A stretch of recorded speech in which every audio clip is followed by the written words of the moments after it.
Hello, GNi Bry, here today to talk about Red Rum. Tell us a little bit about Red Rum and the remarkable entry record that he had. Well, everyone knows the name Red Rum. It's a name that was synonymous with the 70s in particular. 5 runs in the National during that time, 3 victories in the race and 2 seconds. Some remarkable performances of which we'll probably never see the like again. It's like a really tough character horse, a really long career as well. Can you explain a bit more about that? Well, Red Rum started his racing career as a 2-year-old back in 1967, ran on the flat over 5 furlongs and then started increasing in the distances. He took on hurdling in the late 60s, early 70s and then became a chaser. During all that time he had various jockeys, various trainers.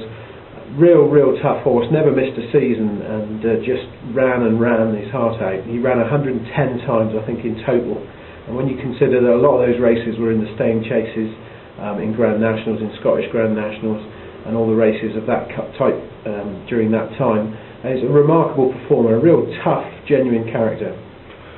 When it came to training Red Rum, it wasn't a standard kind of career training like you see today. Can you explain a bit more about the unique set of circumstances that he had? I certainly can. Ginger McCain, another tremendous character himself, a human character, swears and cussed on the television at the time and was as much part of the Red Rum folklore as the horse himself. Ginger McCain was a used car salesman, a taxi driver with a love of horse racing and the National in particular. I think he got married on Grand National Day, and he took the horse, got hold of the horse for Noel the Mayor, who was the owner, who he actually used to drive in his taxi to hotels in Southport. And Ginger McCain had his training establishment in Southport behind his used car showroom, and he used to train the horse on a beach, on Southport Beach. Used to gallop him up and down the beach. And in a unique twist, Red Rum had problems with his hooves and a rare disease, and I think the sea salt, the water, actually when the horse used to go in the water after training on the beach, sorted out that problem. And if he hadn't have come across Ginger McCain, then he may not have been the horse and the legend that he is.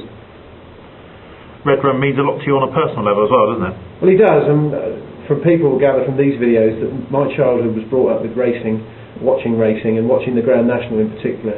And I was, I think, 4 or 5 years old when he won his first National in 1973, and the horse was just around for the next 5 or 6 years, and my childhood was brought up with drawing his colours and the races and everything that went with the Grand National. I used to look forward to that in April every year, and it was a fantastic time for me. I used to sit on the armchair with my dad watching racing, and every year it was a once-a-year punt on the National, which was fantastic.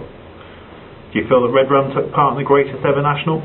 I do. I'll talk about that race in 1973. Crisp, the great Australian chaser, Richard Pitman, Fred Winter, his sort of illustrious connections, the pride of Lambourne and all those great facilities they had there, 12 stone on his back, blazed the trail all the way round. A fantastic performance by Crisp.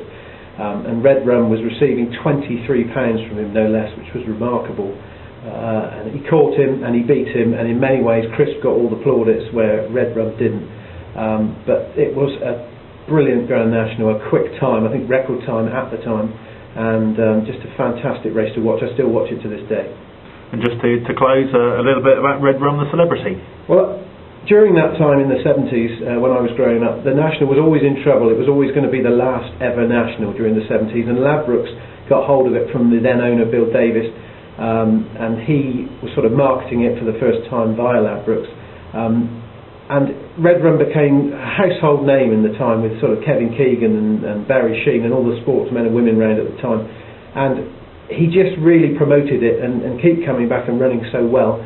He became a household name every day. He then went on to open betting shops, supermarkets, fetes, and even after he finished racing was a popular equine star, and like probably no other horse has ever done. So he really became a celebrity in his own right, and he enjoyed a happy retirement, going back to Aintree many times, and quite rightly Aintree now is full of Red Rum memories with the statue. He's buried by the winning post, and he of course has a race named in his honour, so he is a real Aintree legend.